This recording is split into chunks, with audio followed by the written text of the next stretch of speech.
Agjencia Kombëtare e Punësimit dhe Aftësive bën të ditur se vijon të mbështes fuqizimin ekonomik të vajzave dhe grave në Shqipëri përmes programeve konkrete të punësimit dhe formimit profesional, duke krijuar mundësi të reja për integrimin e tyre në tregun e punës dhe për zhvillimin e aftësive profesionale. Sipas të dhënave nga Agjencia Kombëtare e Punësimit dhe Aftësive, gjatë vitit 2025 janë punësuar dhe janë regjistruar pranë zyreve të punës në të gjithë vendin 13.308 vajza dhe gra. Po kështu, 7.296 vajza dhe gra kanë ndjekur kurse dhe programe trajnimi për të përmirësuar aftësitë e tyre dhe për të përshtatur me kërkesat e tregut të punës.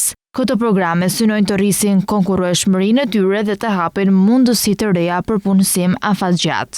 Ndërkohë, përmes programeve të nxitjes së punësimit me subvencion, janë punësuar 2.825 vajza dhe gra, duke përfituar nga mbështetja financiare dhe incentivat që shteti ofron për bizneset që zgjedhin dhe të punësojnë gra dhe vajza. Një tjetër element është mbështetja për sipërmarrjen femërore. Fal programit të vetpunësimit, 177 vajza dhe gra kanë arritur të krijojnë bizneset e tyre, duke u kthyer jo vetëm në të vetpunësuara, por edhe në kontribuese aktive në zhvillimin ekonomik. Agjencia Kombëtare e Punësimit dhe Aftësive thekson se misioni i saj mbetet mbështetja dhe fuqizimi i vajzave dhe grave përmes aftësimit profesional dhe krijimit të mundësive reale për punësim të qëndrueshëm. Përmes këtyre programeve synohet që gjithnjë më shumë gra të jenë pjesë aktive e tregut të punës, duke ndërtuar një të ardhme më të sigurt për veten dhe familjet e tyre.